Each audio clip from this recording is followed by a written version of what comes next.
Do anything to get attention. ऐसा काम करो जिससे लोग आपके बारे में बात करें। यह कहना है दुनिया के सबसे stylish entrepreneur, author, investor, innovator और वर्जिन ग्रुप के फाउंडर रिचर्ड ब्रांसन का, जिन्हें लोग कहते हैं सर रिचर्ड ब्रांसन। और हाल ही में उन्होंने ऐसा काम भी किया है। 11 जुलाई 2021 को अपनी स्पेस कंपनी वर्जिन गैलेक्टिक के स्पेस क्राफ्ट से अंतरिक्ष की सैर करने वाले दुनिया के सबसे पहला कॉमर्शियल एस्ट्रोनॉट बनने का श्रेय अपने नाम कर लिया है। हालांकि बचपन से ही डिसलेक्सिया रोग के शिकार होने की वजह से जो बच्चा बार बार क्लास में फेल हो जाता था और इस वजह से सिर्फ 16 साल की उम्र में स्कूल छोड़ना पड़ा था, वह आज 400 से भी ज़्यादा कंपनी के मालिक बन चुका है। तो दोस्तों, आज की इस वीडियो में हम शुरू से जानेंगे रिचर्ड ब्रांसन की लाइफ जर्नी के बारे में। इस वीडियो को अंत तक देखना बिल्कुल ना भूलें। रिचर्ड ब्रांसन का पूरा नाम रिचर्ड चार्ल्स निकोलस ब्रांसन है। उनका जन्म 18 जुलाई 1950 को ब्लैकहेथ के लंदन में हुआ था। उनके पिता का नाम टेड ब्रांसन, जो कि एक बैरिस्टर थे, और माता का नाम ईव ब्रांसन, जो कि एयर होस्टेस के साथ साथ एक एंटरप्रेन्योर भी थी। रिचर्ड बचपन से ही अलग थे, मतलब उन्हें पढ़ने लिखने में काफ़ी दिक्कत होती थी। मैथ के नंबर इन्हें अजीबोगरीब दिखाई देते थे, अर्थात डांसिंग लेटर की तरह, जैसा कि आपने तारे ज़मीन की मूवी में देखा होगा ईशान को। इसलिए बचपन से रिचर्ड की मम्मी चाहती थी कि वो ज़िंदगी में किसी भी तरह की चुनौती के लिए तैयार रहे। इसलिए बचपन से ही रिचर्ड को हमेशा डिफरेंट चैलेंजेस देती थी। जब रिचर्ड 7 साल के थे तब उनकी मम्मी ने उनको उनके ग्रैंडफादर के घर एक चीज़ भेजने का काम दिया था, जो कि 50 मील दूर थी, और इस काम को रिचर्ड ने बहुत अच्छी तरह से किया। रिचर्ड मात्र 16 साल की उम्र तक क्रिसमस ट्री और एक तरह के बर्ड सेल करने के बिजनेस में फेल होने के बाद 1966 में स्टूडेंट नाम की एक मैगजीन लॉन्च करने के जरिए उन्होंने अपना पहला सक्सेसफुल बिजनेस स्टार्ट किया। उनका यह स्टूडेंट मैगजीन इतना ज़्यादा पॉपुलर बन गया कि इसे शुरू करने से मात्र 3 साल में ही उन्होंने $50,000 की कमाई की। वैसे मैगजीन के बिजनेस में सक्सेसफुल होने के बाद 1969 में रिकॉर्डिंग यानी कि मेल ऑर्डर रिकॉर्ड बिजनेस शुरू किया। वे लंदन में मेल यानी पोस्ट के जरिए म्यूजिक रिकॉर्ड लोगों के घरों पर पहुंचाने लगे। लेकिन कुछ साल के अंदर रिकॉर्डिंग के बिजनेस में ढेर सारे लॉसेस होने की वजह से उस बिजनेस को बचाने के लिए वह टैक्स चोरी करने के तरीके अपनाने लगे। लेकिन कुछ दिनों के अंदर उनका यह टैक्स चोरी का आइडिया पकड़ा गया और उन्हें जेल जानी पड़ी, जिसके कारण उन्हें अपने घर गिरवी रखकर $70,000 की फाइन भरनी पड़ी थी। इस घटना के बाद वह तय कर लेते हैं कि जिंदगी में अब कभी दोबारा वह टैक्स बचाने के डिसऑनेस्ट तरीका नहीं अपनाएंगे।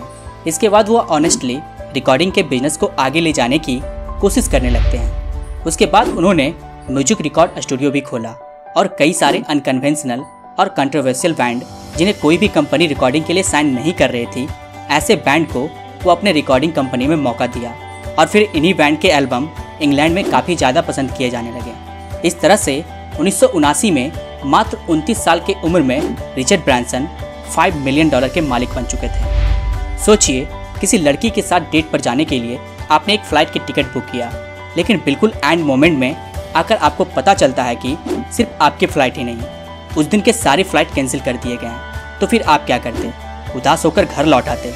यहीं पर एक नॉर्मल इंसान और रिचर्ड ब्रांसन में फ़र्क है। उस दिन प्यूर्टो रिको आइलैंड पे रिचर्ड ब्रांसन को एक डेट पर जाना था, लेकिन उन्हें पता चला कि उस दिन के सारे फ़्लाइट कैंसिल कर दिए गए हैं। लेकिन वह वहाँ से चुपचाप घर लौट आने के बदले एक प्राइवेट प्लेन हायर करने का डिसीजन लिया।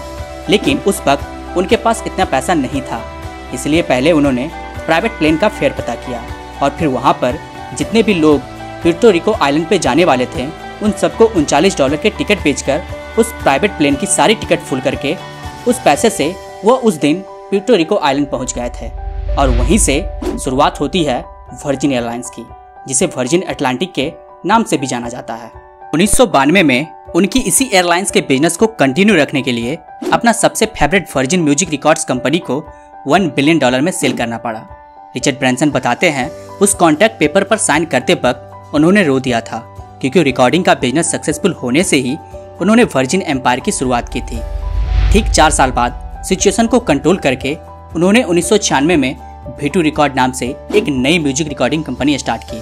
उसके बाद 1997 में वर्जिन ट्रेन, 2001 में वर्जिन मोबाइल, 2004 में बनी वर्जिन गैलेक्टिक और फिर वर्जिन हाइपरलूप, जो कि इंडिया में मुंबई टू पुणे काम कर रही है। और इस सफ़र को मात्र 25 मिनट में पूरा किया जा सकता है। इस तरह से रिचर्ड ब्रांसन 71 साल की उम्र तक आते आते आज वह 400 से भी ज़्यादा कंपनी के मालिक हैं। जिसमें से सबसे ज़्यादा यूनिक है उनका space tourism company virgin galactic. वह कंपनी लोगों को स्पेस में घुमाने ले जाने की मकसद से बनाई गई है और इसके एक टिकट का प्राइस $2,50,000 है। और हाल ही में 11 जुलाई 2021 को रिचर्ड ब्रैंसन अपने 4 क्रू मेंबर के साथ अंतरिक्ष की सैर करके वहां से आए हैं। वैसे मैं आपको बता दूं कि रिचर्ड ब्रैंसन से पहले जेफ बेजोस ने स्पेस में जाने की घोषणा की थी, लेकिन इस रेस में पहली बाजी रिचर्ड ब्रैंसन मार गए हैं। एक सक्सेसफुल बिजनेसमैन होने के साथ साथ रिचर्ड ब्रैंसन एक एडवेंचर लवर भी है, जैसे कि 1985 में हॉट एयर बलून से अटलांटिक महासागर और पैसिफिक महासागर को पार करना, या काइट सर्फिंग करके इंग्लिश चैनल को पार करना, पर्वतों की चढ़ाई करना, और इस तरह से कई एडवेंचर में इन्होंने वर्ल्ड रिकॉर्ड कायम किया है। एडवेंचर लवर होने के साथ साथ रिचर्ड ब्रैंसन एक नेचर लवर भी हैं। उनके अपने नाम पर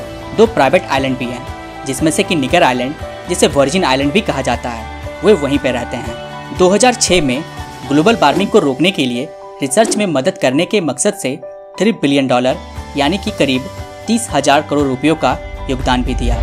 इस तरह से एंटरप्रेन्योरशिप में उनके कंट्रीब्यूशन के लिए इंग्लैंड की महारानी एलिजाबेथ II द्वारा उन्हें नाइट की उपाधि भी दी गई और वे रिचर्ड ब्रैंसन से सर रिचर्ड ब्रैंसन बन गए। अगर उनके पर्सनल लाइफ के बारे में बात की जाए तो उन्होंने 2 शादी की, जिनका नाम है क्रिस्टन टोमासी और जॉन टेम्पलमैन, जिनसे उनके 3 बच्चे भी हैं। वैसे रिचर्ड ब्रैंसन ने अपने लाइफ में इतने सारे अनबिलीवेबल काम किए हैं कि वह सारे बताने के लिए 1 घंटे से भी ज़्यादा वक्त लग जाएगा।